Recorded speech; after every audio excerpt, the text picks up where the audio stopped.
Iceberg. Já faz um bom tempo que eu queria trazer um iceberg de Genshin Impact aqui pro canal. O problema é que todas as vezes que eu tinha juntado coisas suficientes pra fazer um iceberg, elas já não pareciam mais tão interessantes assim. Ou já tinha sido apresentado na história, ou eu já tinha trazido algum vídeo especificadamente pra falar sobre isso. Então, quanto mais fatos eu trazia pro iceberg, menos fatos eu tinha no iceberg, porque a maioria já tava batida. Então, percebendo que eu tava andando em círculos e que dessa forma eu nunca ia fazer um vídeo de iceberg, eu decidi fazer de um jeito diferente. Eu catei um iceberg que foi postado há mais de 2 anos atrás, acredito que lá pelo início do jogo mesmo, e vou tentar explicar as coisas pra vocês ao mesmo tempo que vendo quais dessas coisas já não são mais tão obscuras quanto eram há 2 anos atrás. Mas antes de começar o iceberg de verdade, eu queria só pontuar sobre algo que tá bem no topo dele pra mim. Honkai Star Rail. Se você curte algum outro jogo da Royoverse, como Genshin Impact, por exemplo, você precisa conhecer o Honkai Star Rail. Nesse jogo, você vai viajar entre planetas diferentes para explorar à vontade, cada mundo sendo completamente diferente do outro com sua própria arquitetura e cultura. Olha o Xianzhou de Luofu, por exemplo, lembra um pouco Liyue, só que mais tecnológica. Tudo isso somado com um visual lindo e uma ambientação impecável da Royoverse. Tenho certeza que tu vai parar do nada só pra apreciar a música desse jogo, sério, é muito linda. Com o seu combate de turno, você poderá criar várias estratégias e combinações de times diferentes para vencer todas as lutas, sempre prestando atenção nos atributos dos integrantes e os seus pontos fortes. E para montar os seus times, você poderá conseguir vários personagens, um mais lindo que o outro. Sério, olha esses designs deles. E não é só a aparência, tipo a animação e as habilidades também são incríveis. Mas, para essas habilidades funcionarem, você vai precisar se empenhar e deixar eles fortes, equipando cones de luz e relíquias, para assim conseguir completar as diversas atividades do jogo. E se você for muito ocupado, saiba que o jogo possui um modo de batalha automático para que você possa jogar a qualquer momento e em qualquer lugar. Então vê se não perde tempo. O jogo vai ser lançado no dia 26 e você pode baixar de graça, seja no Android, no iOS ou no PC, incluindo o PlayStation que vai vir em breve. E se você usar o código que está aparecendo na tela agora, você vai ganhar 50 Jades Estelares. Então vai logo baixar que o link vai estar na descrição e no comentário fixado.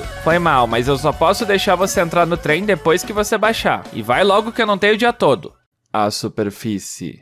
Slimes são usados em tarefas diárias. Pra ser sincero, eu não lembro de nenhuma situação onde os slimes são usados no dia a dia das pessoas, tirando a Xianling que usa eles como condimento, mas eles são bastante usados pelos Ilichurls. Por exemplo, os barris explosivos são basicamente slimes pyros. Os balões são movidos por um slime anemo. Então eu realmente não me surpreenderia se eu visse alguém usando um slime electro como bateria ou um slime cryo como ar-condicionado. Kaeya é nativo de Caenria. O fato do Kaeya ser um espião de Caenria, na verdade, é algo bem conhecido hoje em dia, mas lá no começo do jogo não era tanto. Isso porque simplesmente as pessoas não se prestavam a ler a história dos personagens. Hoje em dia isso já foi um pouco mais desenvolvido na história, já teve uma conversa do Dainsleif com o Kaeya, onde ele fala que ele deixou esses laços com o passado dele pra trás, que ele não se importa mais tanto com isso, e também é revelado que ele é descendente do fundador da Ordem do Abismo, a Guerra dos Arcontes. Até hoje a gente não tem total conhecimento sobre a Guerra dos Arcontes, só que foi basicamente um Battle Royale entre deuses. Em cada região ocorreu de uma forma diferente, em uma época diferente, com a única semelhança de que o único deus que sobrasse seria o Arconte daquela região. Inclusive daria pra trazer um vídeo inteiro falando só sobre isso. A Grande Árvore Irminsul. Lá pelo começo do jogo a gente não tinha muita informação sobre a Árvore Irminsul, só frases soltas em telas de carregamento que é óbvio que ninguém lê, além de uns loucos aí tentando montar teoria. Hoje em dia a existência da Irminsul não é um grande segredo, ela é o ponto central de todo o arco de Sumero, na verdade, e ela é a fonte do poder dentro, tá ligada a todas as linhas leis do mundo, guarda tudo que acontece em Teyva e tá ligada diretamente à consciência da Arconte Dendro. Genshin e Honkai existem no mesmo multiverso. Eu já cheguei a comentar aqui em algum outro vídeo sobre a teoria do multiverso, nunca me aprofundei muito e nem vou fazer isso agora, mas sim, é praticamente confirmado que tudo está ligado no mesmo multiverso e é por isso que alguns personagens de Honkai se parecem tanto com alguns personagens de Genshin, porque em tese eles são a mesma pessoa, só que de universos diferentes. As famosas contrapartes, como dizem por aí.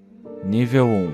Águas rasas. Tartaglia e o abismo. Quando a gente fala abismo, não é o abismo espiral e nem a ordem do abismo, não confundir, ok? A verdade é que a gente não tem quase nada de informação sobre o abismo. Só que o Tartaglia caiu lá quando ele era criança e o tempo que ele passou lá acabou nutrindo a capacidade dele de criar problemas. E muitas criaturas criadas por Gold, como por exemplo o dragão Durin, possuem o poder do abismo. Varka está morto. Varka é uma das, se não a pessoa mais forte de Mondstadt e líder dos Cavaleiros de Favonius que saiu em expedição há bastante tempo. Essa teoria defendia que a expedição do Varka havia falhado e ele havia morrido junto com todos os outros cavaleiros. Eu até lembro de teorizar que ele teria morrido, mas ao mesmo tempo não, que ele seria tipo o Artorias de Dark Souls, mas não, ele tá vivaço e isso é confirmado pelo Mika, que chegou recentemente na história e avisou que a expedição tá indo muito bem. A Maré Givari. A Maré Givari é descrita como um rio de cinzas onde nem mesmo o vento sopra. Ela é nos apresentada pela primeira e uma das únicas vezes, na verdade, lá na quest do Venti, onde nos é contado pelo Stanley de Mondstadt que o verdadeiro aventureiro lendário Stanley morreu nesse rio tentando salvar ele. Inclusive, fato engraçado, pode ser que esse nome tenha sido inspirado por um rio Javari que temos aqui mesmo no Brasil. Exenzirkel. Exenzirkel é a forma alemã de falar Círculo das Bruxas, e é uma organização de bruxas que fazem explorações Sul e se juntam para tomar chá. A mãe da Clea, a criadora do Albedo e a mestra da Mona são membros desse círculo. Eu fiquei bem surpreso de ver isso num iceberg de 2 anos atrás, considerando que só nos foi apresentado esse círculo de bruxas na 3.5. Mas aí eu descobri que isso sempre esteve na nossa cara na fala da Lisa sobre a Mona. O Yaksha perdido será um personagem jogável. Nós tivemos a primeira menção sobre os Yakshas lá na missão lendária do Xiao, que aconteceu perto do lançamento do jogo. Essa cutscene nos revela que antigamente existia 5 Yakshas e 3 haviam morrido e um havia desaparecido sem deixar rastros. Isso fez muita gente teorizar na época, inclusive eu, de que esse Yaksha viria futuramente como jogável, que ele iria aparecer na história. Inclusive já era deduzido também que seria o Electro, já que ele é o único que não aparece morrendo na cutscene. Hoje em dia a gente já sabe que isso foi uma doce ilusão que a gente teve e na verdade ele nunca vai vir jogável, até porque ele já está morto assim como todos os outros. Nível 2. As profundezas. O céu é uma mentira. Essa foi uma frase dita pelo Scaramucci no primeiro evento de Genshin que deixou muita gente curiosa e muitos teoristas assim, loucos da cabeça. E depois de 2 anos sem tocar no assunto, isso novamente vem à tona, com o Dottori só falando isso de novo e não explicando absolutamente nada e até agora a gente não sabe nada sobre isso. E é isso, o céu é falso, eu não faço a menor ideia do que isso significa e quem sabe daqui a alguns anos o jogo explique pra gente. Todas as Caterines são robôs. Mais uma teoria criada pela comunidade usando como base algumas frases que a Caterine falava de vez em quando, erro e reiniciando. Hoje em dia já foi confirmado pela história que a Caterine é sim um robô e mais do que isso, é um robô de Snizhnaya. Por conta disso eu sou bem confiante que em algum momento os Fatuis vão dar ordem e essas Caterines vão virar máquinas de guerra e sair explodindo as regiões por aí. Mas isso é só achismo meu. Mas pode acontecer. O que desgraças é o Goba? Mais uma surpresa que eu vejo aqui na lista, porque sinceramente na época eu nunca parei pra pensar muito no que o Goba era, mas você desconfiando ou não, foi jogado na nossa cara que ele na verdade é um deus, o deus do fogão, que acabou usando os poderes demais e ficando nessa forma pequenininha. Isso foi contado em detalhes lá num evento da 2.1 e eu tenho quase certeza que foi citado em algum outro momento do jogo também, mas eu não lembro quando. Paimon é na verdade a deusa do tempo. Juntamente com a teoria dela ser a deusa desconhecida, essa era uma das mais famosas da época. Eu até fiz um vídeo sobre essa teoria onde eu colocava o meu ponto de vista com algumas informações que eu não via nenhuma outra pessoa falando sobre, e sinceramente hoje em dia eu já nem sei mais o quanto eu confio nessa teoria. Ela ainda tem chance de ser verdade, mas eu acho que tá um pouco longe disso, já que a Royalverse costuma nos surpreender bastante e eu não acho que a identidade da Paimon vai ser algo que todo mundo pensa que é. Gil ou Jiu era uma garotinha de cabelo azul que ficava perto de uma árvore gigante lá em Liyue. Essa garotinha pra mim foi uma das melhores sacadas da Royalverse porque eu lembro de ter conversado com ela lá no começo do jogo e ter achado ela esquisita pra caramba, mas logo em seguida eu simplesmente apaguei ela da memória só pra descobrir algumas versões depois que ela é na verdade o Azdaha. Isso é revelado na Quest Lendária 2 do Zong e pra mim é simplesmente genial que ela sempre esteve lá desde o lançamento do jogo. Nível 3. Águas insondáveis. Salvindagnir. Esse era o nome de um reino que existia em Mondstadt há milhares de anos atrás, localizado em uma certa montanha que hoje em dia é meio gelada, sabe? Existe uma história até que bem interessante sobre esse reino, envolvendo uma princesa que podia ver o futuro e o dono original do artefato herói invernal. Eu não vou dar detalhes sobre a história, mas vou falar como ela acaba. Um prego de Celestia caindo lá do céu e destruindo tudo. O motivo para isso ter acontecido ainda não foi revelado em lugar nenhum. As Três Luas. Um dos mitos de Teyva conta que existiam 3 irmãs luas que iluminavam os céus. Porém, em certo momento aconteceu uma calamidade nos céus que acabou fazendo essas irmãs se virarem umas contra as outras. O resultado foi que todas elas acabaram morrendo e hoje em dia apenas uma lua ilumina os céus de Teyva. E essa lua, na verdade, é apenas o cadáver de uma das irmãs. Hinedotir e Gold são a mesma pessoa. Eu lembro vagamente que Gold era referenciada como uma alquimista famosa de Khaenri'ah que criou monstros como, por exemplo, o Lobo das Fendas e o Dragão Durin, enquanto Hinedotir seria a mestra do Albedo, e já havia fortes evidências de que o Albedo era um homúnculo, um ser humano criado pela alquimia. Então, lá pro começo do jogo, isso realmente era uma dúvida real, os teoristas não tinham certeza, apesar de ter fortes convicções de que eram a mesma pessoa, mas eventualmente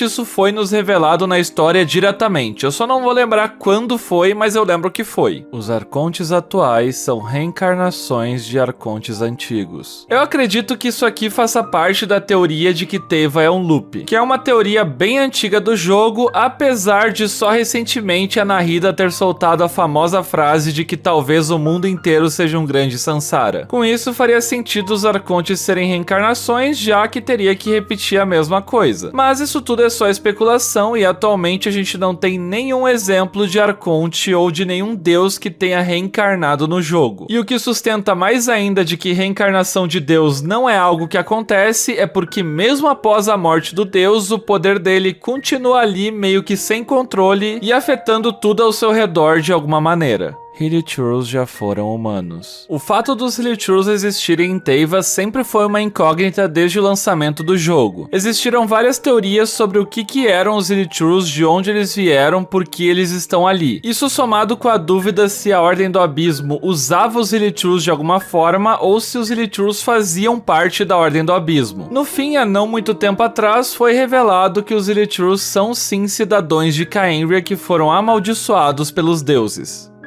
Nível 4. O Abismo.